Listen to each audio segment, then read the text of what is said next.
I got a raise after 10 months of employment at a new job because I did what most people don't do, but should do.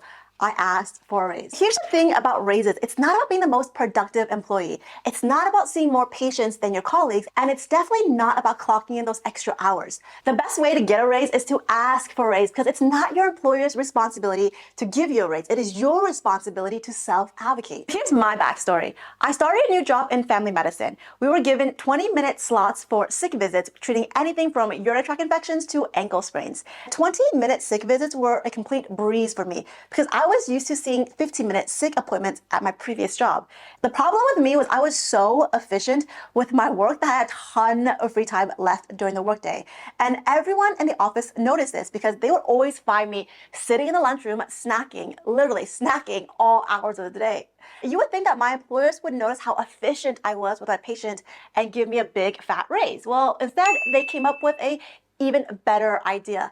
They remember that during my interview, I was bragging about my workflow and my productivity level. I told them I was comfortable managing 40-minute physicals and 15-minute sick visits. So they asked me if I was okay with reducing my 20-minute sick visits to 15 minutes. And of course, me being young, naive, and overly ambitious with absolutely no boundaries, I said, yes, I can do that. Now, keep in mind, this was early on in my career where I was a people pleaser provider. I said yes to anything and everything because I wanted everybody to like me.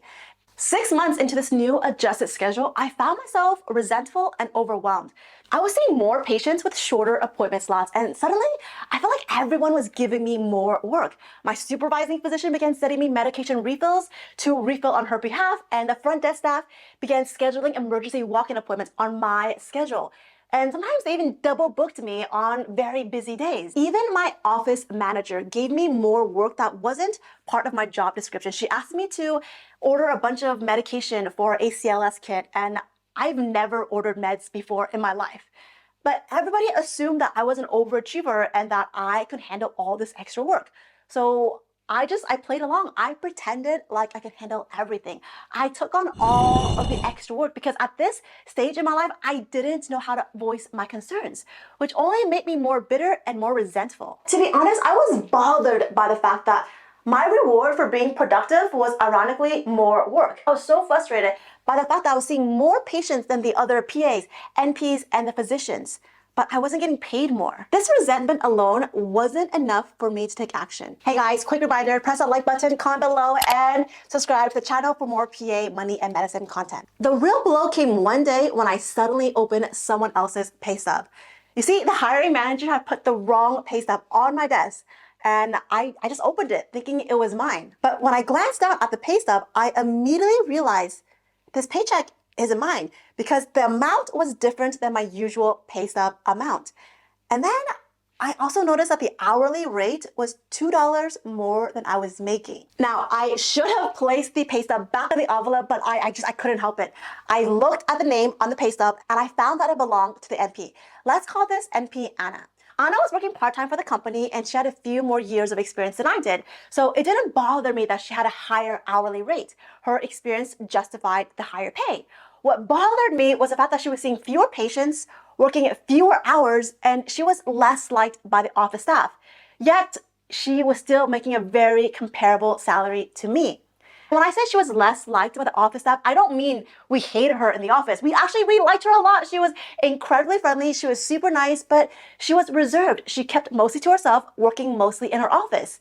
While me, on the other hand, I was a social butterfly. I engaged with everybody in the office. I built relationships with the front desk staff, the MAs, the secretaries, and even the security guard. The turning point. When I saw that check, I felt sorry for myself. I thought I was pathetic because I was working really hard, putting in all those extra hours, seeing more patients, trying to get everyone in the office to like me.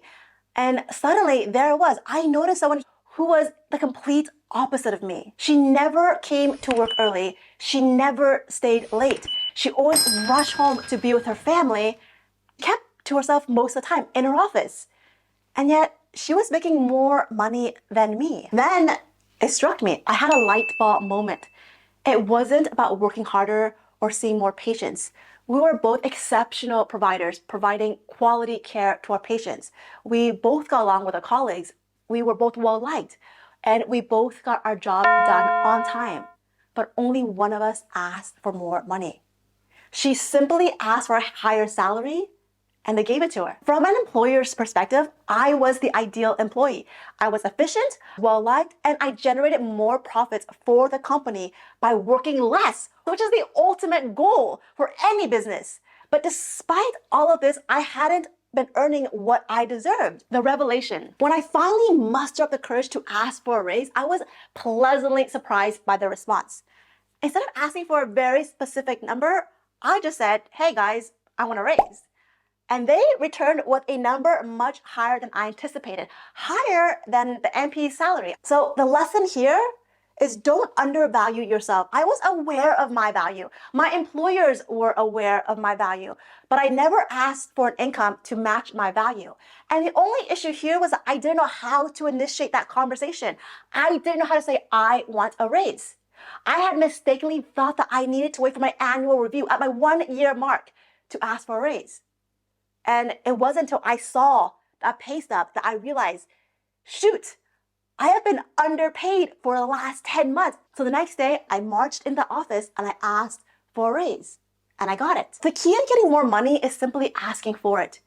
You don't have to wait for your annual review. You don't have to wait for whatever your contract says. You have to ask your employer. And your employer will give you the money you deserve if you advocate for yourself. It is your responsibility to ask for more money. And it's not your employer's responsibility to give you more money.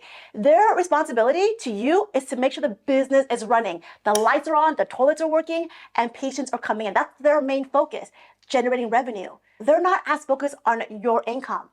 You have to be focused on your income. My advice for you is ask for that raise. 3 months, 6 months, 9 months, a year in. It doesn't matter when you want to ask. Just ask. Advocate for yourself all the time. If you want a video on how to ask for a raise or how to negotiate a salary, let me know in the comments below, and I would love to share my experience with you guys a little bit more. Thanks for watching, guys. See you in the next video.